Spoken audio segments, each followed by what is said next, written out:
So, who would like to go first? Marco. All right. No, just kidding. Someone needs to go first. You want to go first, Marco? Yeah, so I guess we started with a little round of introduction. Of course, yeah. Yeah. So yeah, hi everybody. Nice to meet you here live on camera as well. Good to be here. So for those who don't know me, I'm Marco. I started out my professional career as a mathematician and physicist, working at the intersection of algebraic geometry and high energy physics, essentially. Then moved over to a career in software engineering, where I mostly did machine learning, to be honest, and not necessarily professional Web3 type of stuff at that point. But pretty early in my software engineering career, I already got into Web3 as a side hustle, in a sense, and started building my own projects, mainly on Ethereum, to be honest. But then I had this idea of, helping other developers break into Web3. And yeah, kind of, got my first trainees and eventually founded the Web3 Developer Academy that you might know me best for.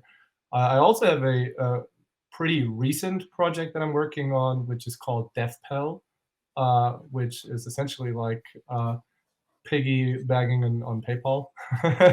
But essentially, you get Web3 developers as a subscription. So currently, it's just me and a good friend of mine who's terrific at front-end development, and we essentially provide full stack Web3 services for those who need them. So mainly startups, and, actually some projects in the IOTA ecosystem too. So yeah, that's pretty much it about me. So glad to be here. Thanks, and nice having you. Next up, we go with Simon. Sure. Good to be here. Thanks for the invitation as well. My name is Simon. I'm from Frankfurt. I have a background in venture capital, but I decided to change sides. I'm on the other side now, trying to build my own startup. So we at digitalsocial.id, we're trying to enable users to build and leverage their own reputation score in the Web3 world so that you can get some gated access to certain apps. Or right now, what we're really focusing on is enabling DeFi users to get better loan terms on lending and borrowing platforms by building their own very personal credit score that they can actually own, and they can also control. So that's basically what we're focusing on, and where my current time to 100% or 110% goes into. And I'm happy to discuss all those topics with you as well, because I think our company is a very good fit for this panel as well, since we're building scores on the blockchain. Definitely, it was one of the key reasons why I came up to you and tried to get you in here. And I'm happy that you could join us and made it. All right, then we go with Jasvin next. Yeah, hi everybody. Nice to be here. Little about myself. I think I categorize myself like E.T., kind of like E.T. went home. I kind of came back home to my home turf with Web3 and blockchain. What I mean by that is my original degree is in computer science engineering. And many, many years ago, I was configuring storage area networks for Hewlett Packard in these very cold data centers. And then I moved to the other side, pretty much like Simon. So I was the last years doing strategy consulting for automotive clients here in Germany. And through that, I got this very in-depth view of the digital transformation challenges that come with any dinosaur industry, which was also in the case of automotive. And with the corona pandemic striking, my life also took a different turn. And I came back to my home turf with Web3 and blockchain. I was building at hackathons with builders in the different ecosystems, kind of like a hybrid who comes from both business and tech background. I've now started my company. It's called bridge.the.NEXT. It's got a nerdy feel to it, as you can see in the title. And my goal is basically that bridge.the.NEXT is like a think and do tank, which is currently based in Munich. And I envision to bridge the gap between society, individuals, and businesses to establish a systemic understanding between digital trends and not to look at them just as silos. As Adri was mentioning, I think public sense making is very important. So that's one of the pillars of the company. Besides that, I'm also doing advisory for different startups in the space, including those in the knowledge economy and dataverse side of things. Happy to be here and discussing this very, very relevant topic today. We are happy to have you here as well. And last but not least, we got Pietro. Hello, folks. Can you hear me? Yeah. All right. Perfect. Fine. Hi. That's nice. Thank you for inviting me. So my background is control engineering. I'm an academic. I work as a research fellow at Imperial College London, and I'm a research scientist at the IOTA Foundation. And currently, I'm leading the i3 lab, which has been funded by the IOTA Foundation here at Imperial College. I entered the realm of cryptocurrency because during my postdoc 3 or 4 years ago, we got interested into blockchain, and specifically, we were interested in the Tangle because it's a really interesting mathematical structure that we wanted to study and study its mathematical properties from a dynamical systems point of view mostly. And later on, we got involved and helped develop the current congestion control algorithm that the IOTA Foundation is working on. And yeah, that's really it mostly for my background. I also have worked very recently on incentives by using blockchain and distributed ledger technologies in general in order to, which is quite linked, I guess, to the topic of scores and social credits within the DLT world. So thanks again for having me here. Yeah, always. I think it's very nice that we got like a 50-50 percentage on here with IOTA-based people, let's say, and then people that are into crypto but not really into that specific technology on its own. And I think we will have a pretty interesting discussion based on a topic that you have just teased a little bit, which is the fear of becoming a transparent customer. Let me read out the logline that we've provided for this one, and then we can start discussing on the topic. There's a growing debate on the web about whether crypto is moving too far away from its initial core ideas and towards a global social credit score. How valid is this accusation, and how can this development be countered? Maybe we get the Bob in the back again. Like most of you certainly know, the blockchain technology, or Bitcoin, so to speak of, came from the cypherpunk movement, where we were saying like the key principles are something like private data should be kept private and public data should be kept public, or for everyone to be able to access. And so with the introduction with smart contracts and programmable money, I think Adri even touched a little bit on that point. Some in the crypto community, in the cyberpunk movement, are arguing that we are slowly getting towards a global social credit core system, where you will be rewarded for positive impact on society or so on, and get negative points or credits for doing bad things that are at least deemed to be bad things in that society.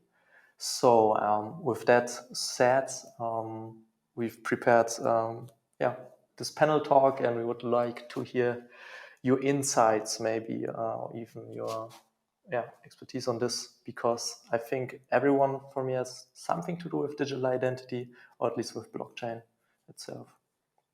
Who would like to make the start?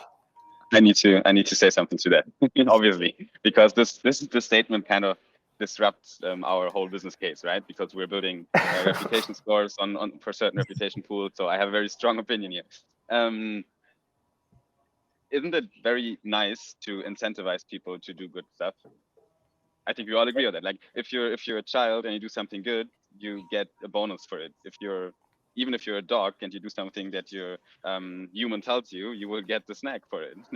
We're used to that kind of mechanic, right? If you do something very well that benefits the whole society, you should get a reward for it, and you should be able to show it to other people so they already know that you're trustworthy and credible and you have a certain background, and this can go very wrong if implemented wrong, but it can also go very, very right if the architecture behind it is very well designed. So long story short, our aim, for example, is not to rank individuals on a social scale, like China is doing it, but more to empower them with ownership and control over their own data, right? That's what it's all about. So I really want to emphasize the term empowerment, because we are providing people with the opportunity to show your third parties and show your other connections in the internet that you did something good in a immutable way, in a way that nobody can tamper with. And this option to do is not existent yet, at least not on a large scale in an ecosystem that's actually usable, right? So that's what we're trying to do. I could dig deeper into how we do that and everything. Maybe we will get there, but this is just a statement I wanted to throw in here. First of all, maybe some of the others want to react to that or even criticize me for what I'm saying. Ideal. If I may, I actually would like to reinforce Simon's point here.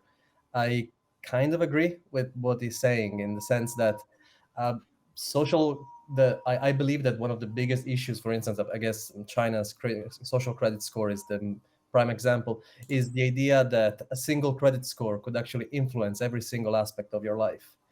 And yet we have social credit systems already in place everywhere in our society. For instance, a very successful one, I would argue, is the driving license point, which is a pretty fair system, to be honest.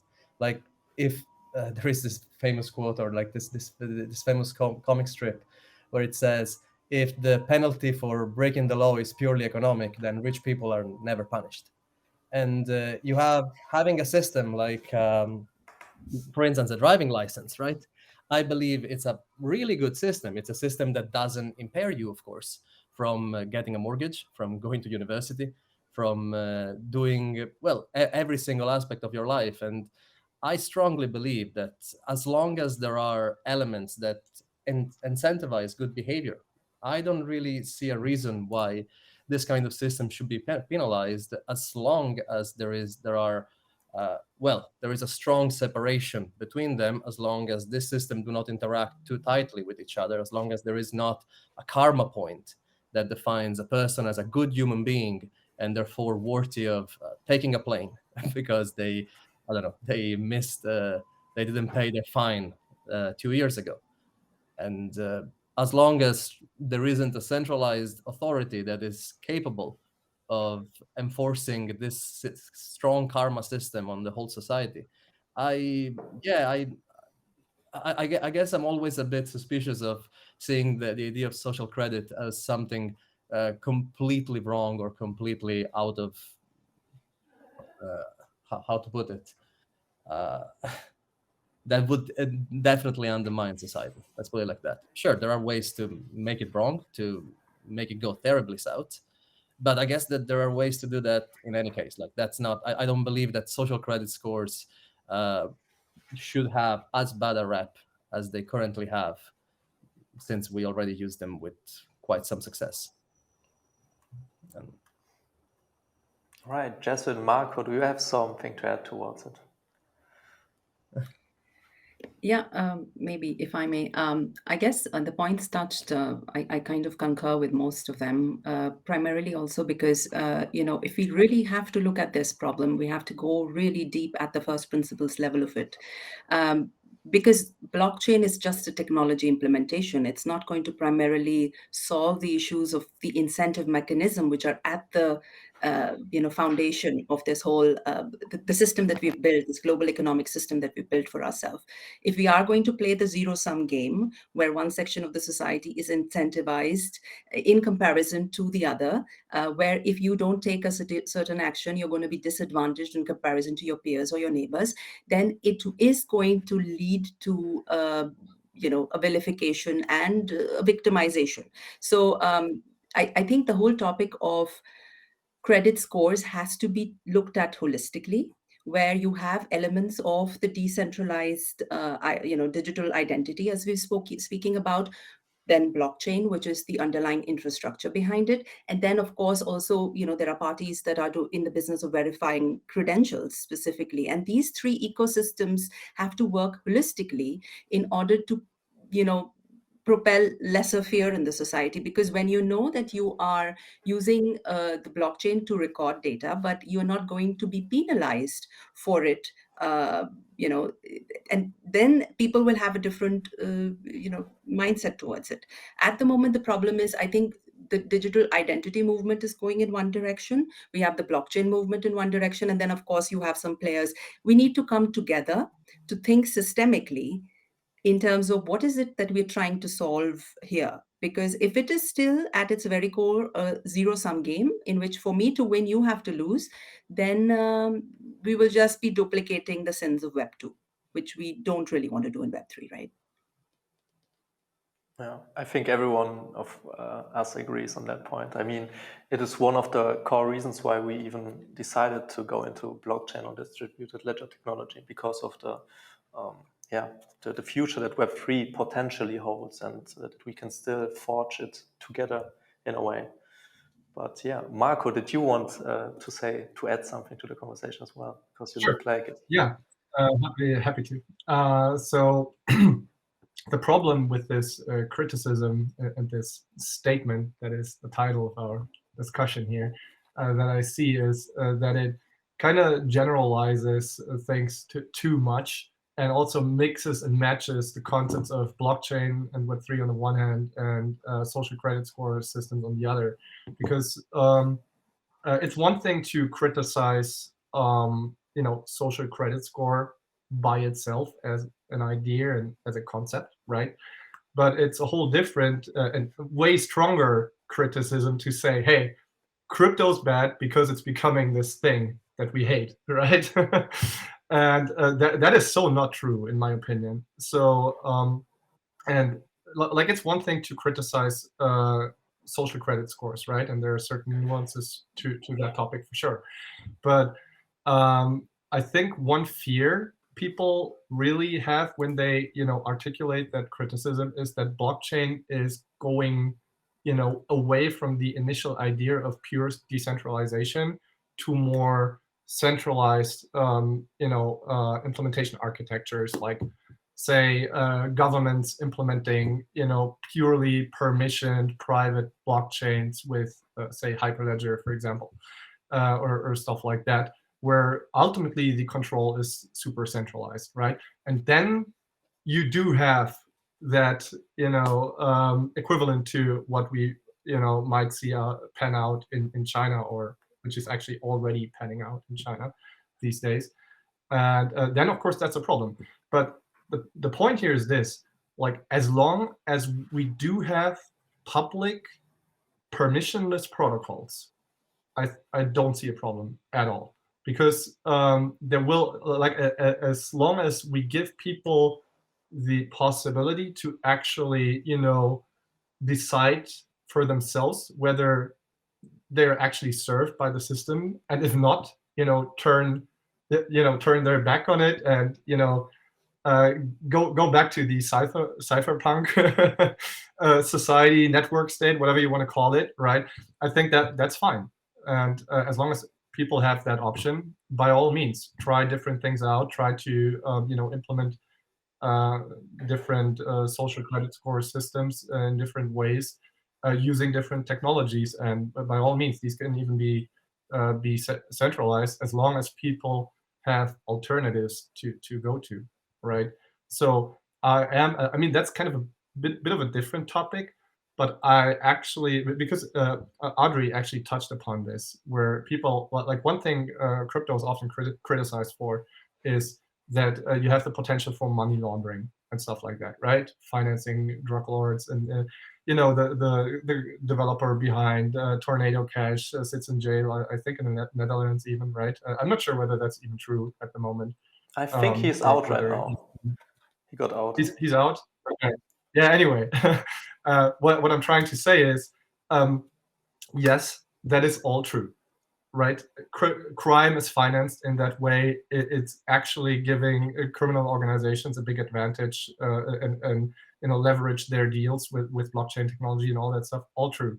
But the point is, like, what's the alternative to, like, if you want to combat that, it comes as a price, at a price, and you probably are not willing to pay that price. especially if you look at systems like China these days or Russia, right?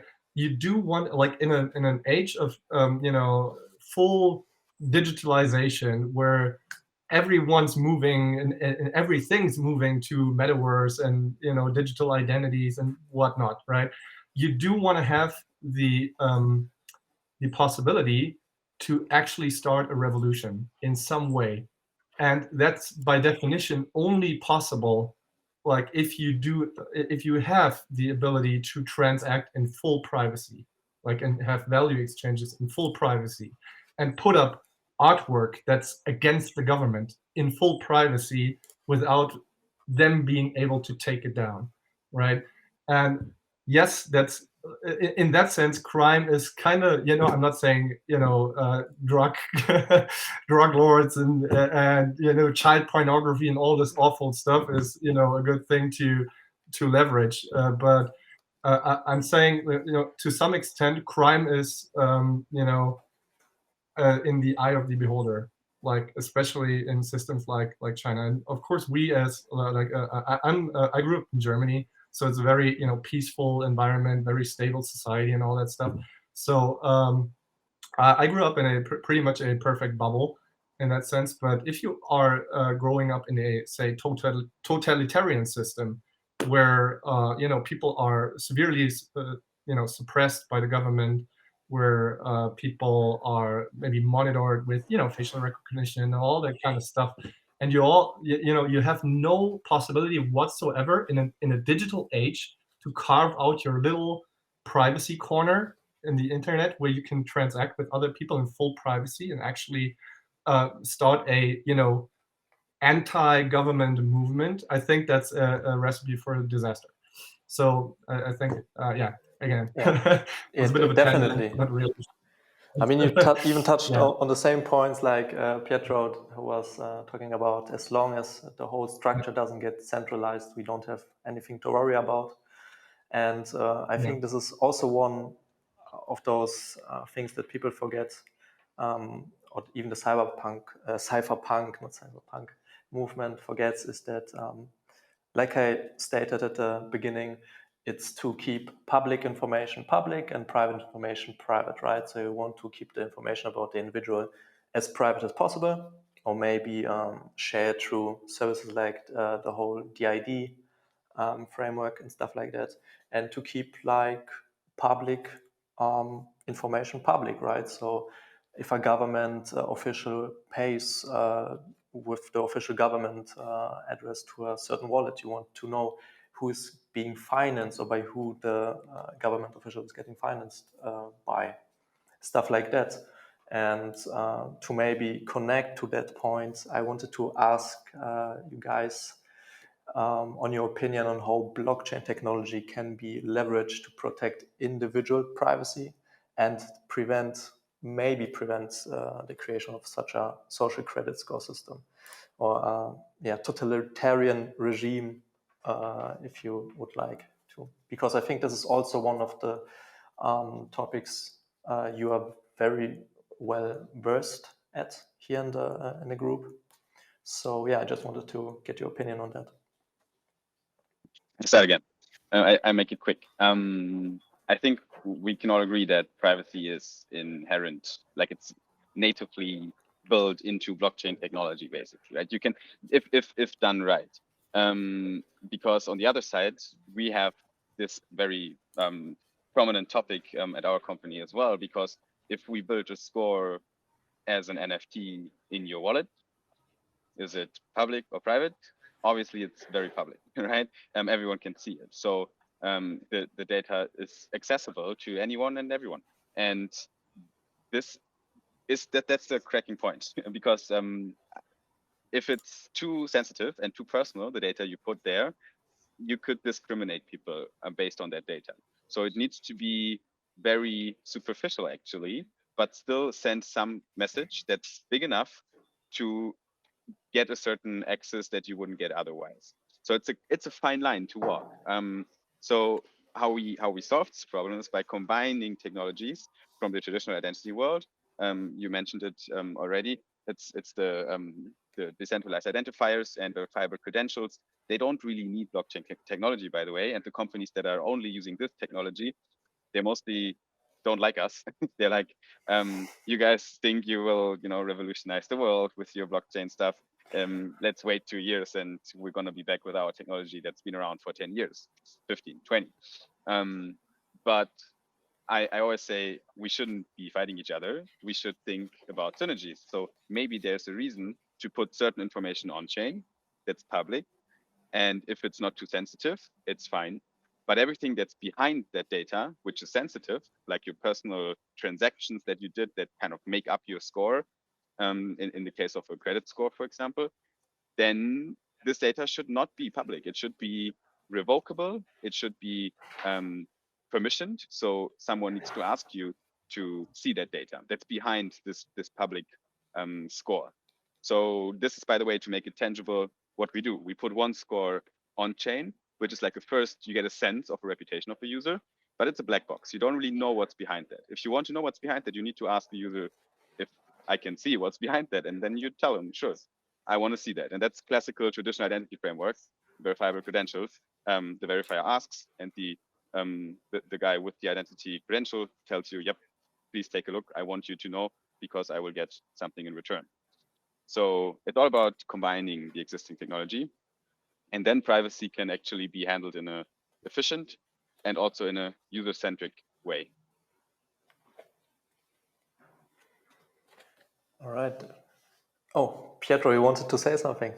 Yeah, no, it was more on that point. Like I guess I would like to go again. Like you were mentioning, I really like the privacy.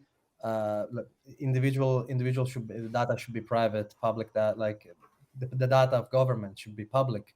And I believe like when you say how can blockchain be used to prevent such a credit score from happening, I totally agree on the fact that certain private data should be completely be blurred out and be inaccessible without giving permission on the side of the owner.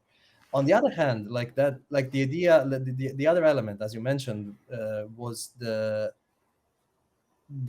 public data, people with power, governments, should be auditable to the point where everybody should be able to see them. Like blockchain, and the fact that blockchain is like in the previous talk, somebody was mentioning the right to oblivion, which is a great one. I'm not sure that should be applied to governments, for instance. I'm not sure that any government or any kind of structure with a significant amount of power and a significant amount of power to centralize and eventually move a system like a social credit score to a central to effectively hinder and damage society should ever have a system should ever be in a position where their data and their actions are not auditable by the public in that regard. So in another sense, a strong way that I see blockchain could counter a social credit score system is by making the data and the way the decisions are made completely public and accessible to everybody and auditable at every single moment by a decentralized system that the government itself doesn't have any power on.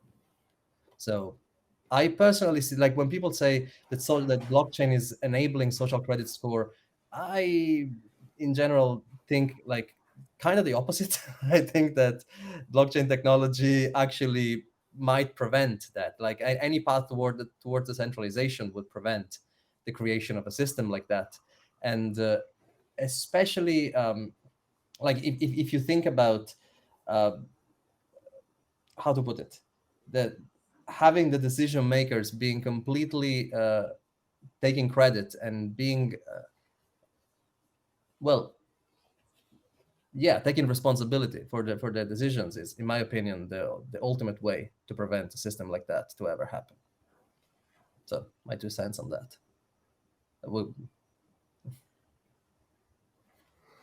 Yeah, definitely. I mean, it's even we circling around to the first question we were talking about. But I fully agree on this one. I mean, Marco, do you want to add something as well? Yeah, I was just to add something to this. Of course, because I go fully ahead. agree. with the like regarding the public auditability of governments, and also I think one thing that will help us, you know, that this will help us implement is accountability of the government. So one huge problem that I see in the world right now, and that's essentially the story of humanity, is that if you don't have risk attached to your own decisions as a decision maker, you under 100% guarantee end up making poor decisions. Like if you have no risk, nothing to lose when you make a certain decision, then you'll wind up just deciding poorly. And we see that over and over again in relation, for example, with wars, right? Do you really think like Putin or whatnot, George W. Bush or all these people, like sending people into battle would actually do that? Like if they would have, if they would risk their life, like probably not, right? Or at least they would think much more carefully about it. And I mean, I'm not saying that, political leaders should, fight in the first line or whatever, but there should be severe consequences for decision makers if they act on behalf of the public. And I think one way to achieve that is full transparency, like what was just described a second ago, right? And I think like slowly moving towards DAO governance and experimenting. Like I'm not saying that this is by any means mature or anything, right? But we slowly but steadily move towards these models, and even if it's some seemingly stupid, just game-related governance thing that people might discard as not being important for the real world, it still helps us to figure out these governance mechanisms and move towards something that's more production ready on a societal scale, right? And I think blockchain is definitely going to help with that. And one thing I wanted to add to the private sector, I think that is huge. Like the way blockchain enables full privacy, especially like with things like perfect example is Tornado Cash, actually, where you have not only every player anonymous, but actually private, right? And of course that's not scalable. Like if you've seen the gas costs of these transactions, it's just like insane. Like I think if you want to transact like with another person through Tornado Cash, I think 10 of these transactions actually fit into a block with the current Ethereum block size. It's just ridiculous. Okay, so 10 transactions worldwide per block, right? But on the flip side, people should not forget that this technology is still in its infancy. We are still very much at the beginning. And especially zero knowledge technology, and the way blockchain and actually the whole crypto market, floods capital into these research areas is actually a very good thing. And I think a lot of amazing stuff will drop out of that. So that you like perfect example is you want to prove that you're eligible to go into a club because you're older than 18 or whatever. And what you could do with the zero knowledge proof is just simply like prove that you're above that age without revealing your actual age, but only revealing that you are, like proving that you are the person you say you are, and proving that your identity was issued by some central authority that society agrees is a good authority, and that you actually are above that age, right? So this is still pretty like early research stage still, in my opinion, but there will come a lot of good stuff will come out of that. And the fact that blockchain and crypto attracts so much capital and talent, I think is a very good thing for privacy. And yeah, quite the contrary to the statement of like it would destroy like the privacy for private here, right? I just wanted to add something quickly, because on the last point of Marco, because the zero knowledge proof idea, it's been around for some time now, and a lot of people talk about it. I just wanted to say that it's actually, yes, it's not implemented yet, but the idea of this, it is very old. Like the first time someone talked about the idea of minimal disclosure or minimum disclosure was, I think, 2005 or 4 by this Microsoft guy who wrote down the 7 laws of identity, and he already said you need to disclose only what needs to be disclosed. We just didn't really have the perfect architecture for that kind of stuff with ZK proofs, for example, but there are other technologies as well that can do it. We can do that, which is great, right? Minimum disclosure is important. So. If I may add, I think that's one of the challenges, right? And the same goes for the blockchain technology. It's nothing new. It's there since time immemorial. I think with the Web3 movement, what we intended for it to perhaps support was that these microcosm of different purpose-driven economies that would have magically sprouted all across the world and then, demanded improvements on the blockchain technology. And if we really look at the whole idea of purpose-driven economies, the way the whole infrastructural element of it works, everybody's pumping, issuing some sort of token, wanting to create some demand for that token. And then there's a speculation layer where we have perhaps a lot of work to do still in the Web3 movement is in the middle layer of actually pushing people towards value creation on the blockchain, which is perhaps not happening. And I have a theory on that. I think the Web3 movement is very global in its ambition, but very local in its thought process.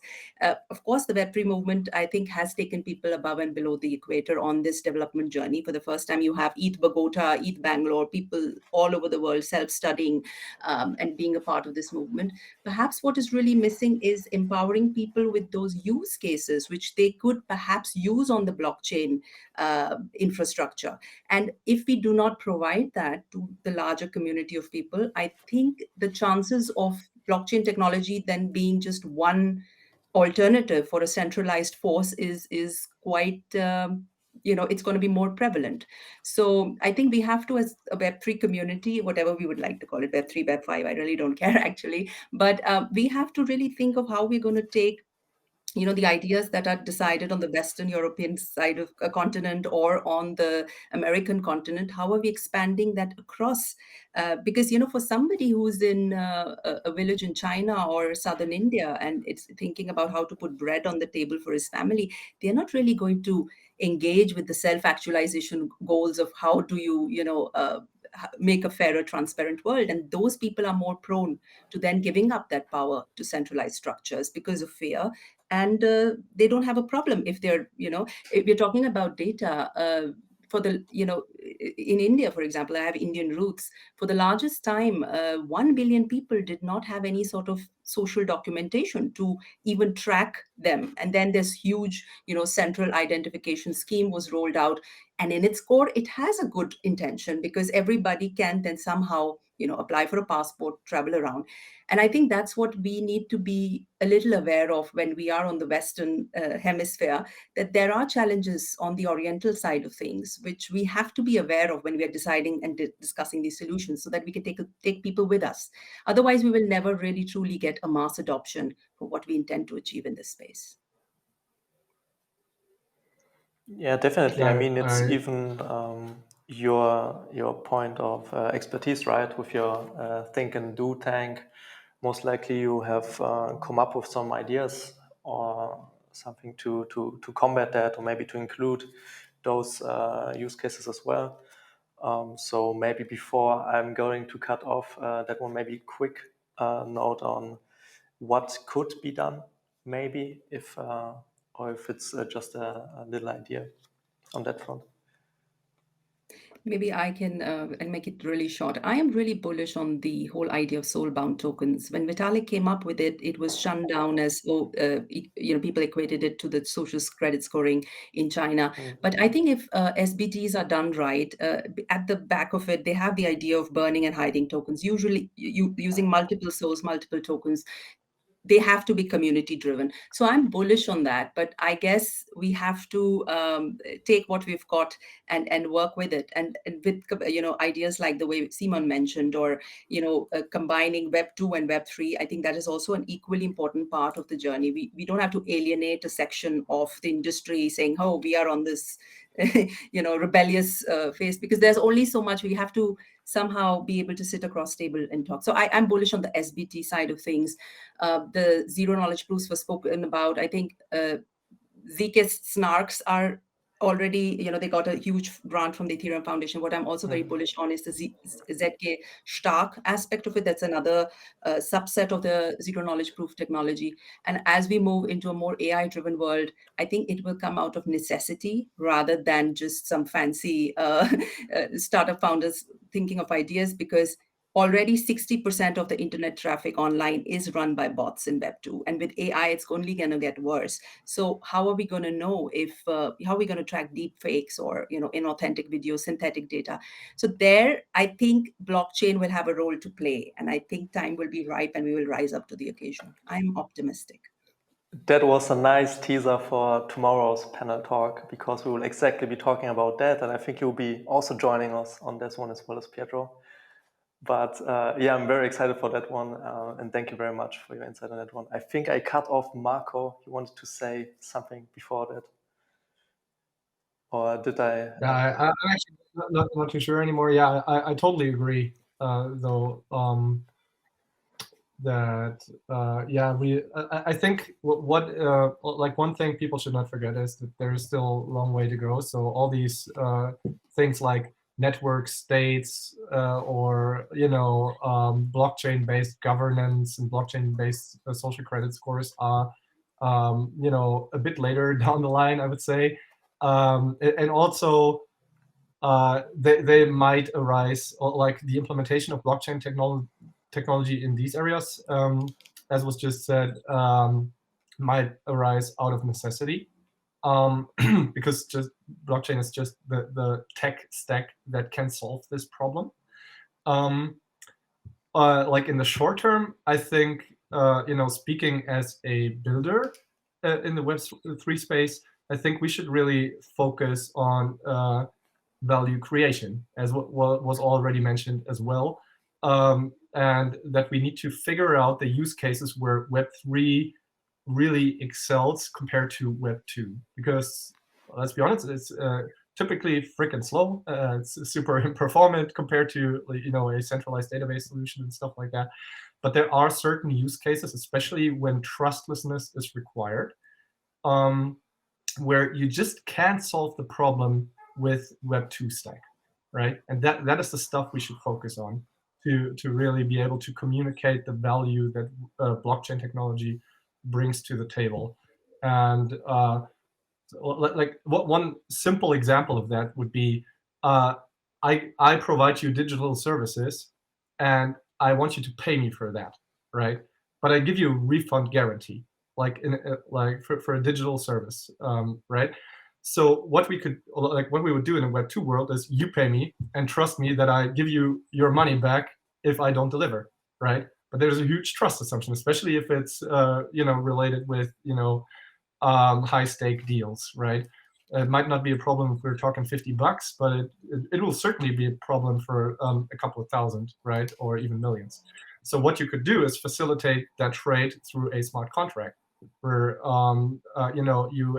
you as the customer have the ability at any time to enforce the refund, and then I might give you access to these digital services through an NFT, and once you trigger the refund, your NFT will be burned and you lose access. And this way, both sides have, don't have to trust the other party in that deal, right? So of course that's super small scale, but if you think about it, it's actually a super helpful, tool for facilitating deals between two individual parties that just isn't possible to implement with Web 2 technology, right? And it's just a small scale example, but I find personally it pretty cool. I'm actually going to implement that for the and it doesn't eventually. yeah. Yeah, maybe going back a little bit, Simon was raising his eyebrows when you said that it will be later down the road, the whole thing. I think he has a different opinion on that. Of course, I'm raising my eyebrow. No, the thing is, I mean, I know what Marco's saying. He knows, but I think we agree.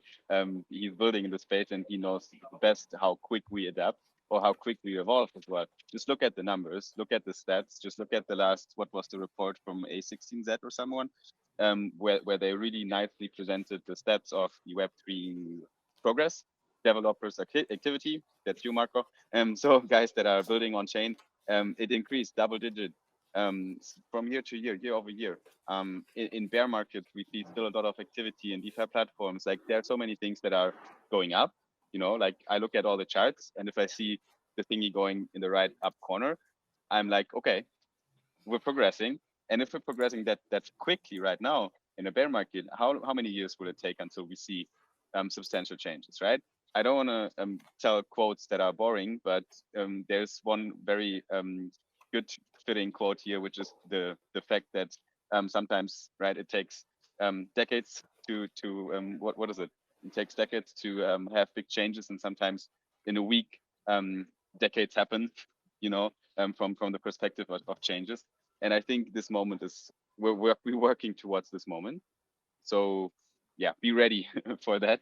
And I think we are here, but the others might not be. I think it's going to be quick.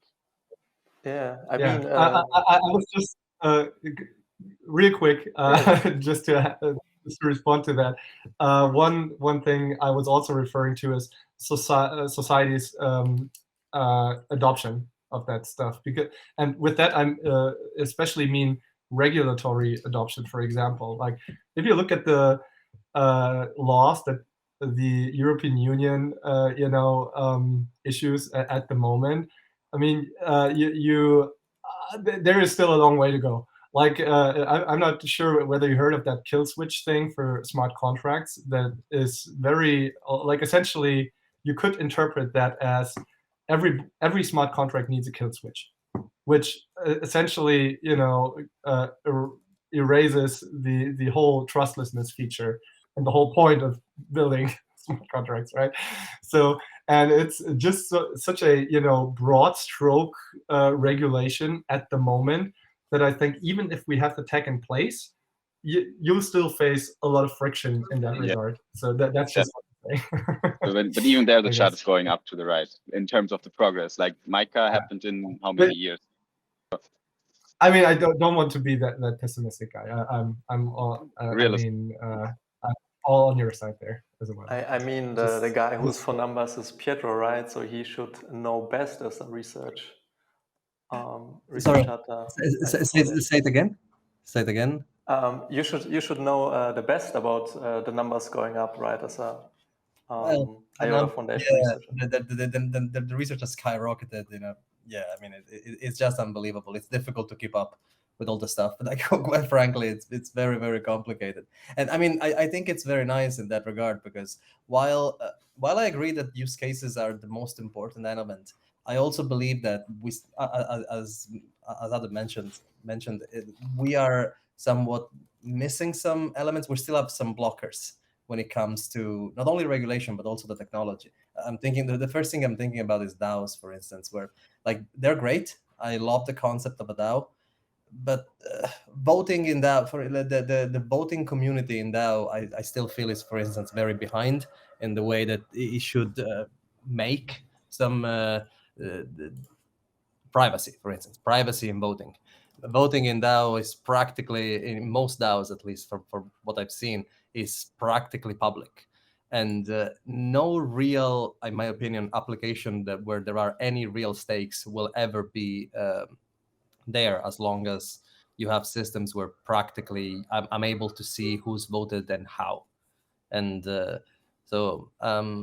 yeah, sure. Like I agree that there are a lot of use cases that still need to be built, but I feel that the technology still needs to evolve significantly for some of them, for some of the very high stakes one, in order to be adopted and to actually become a thing in the future.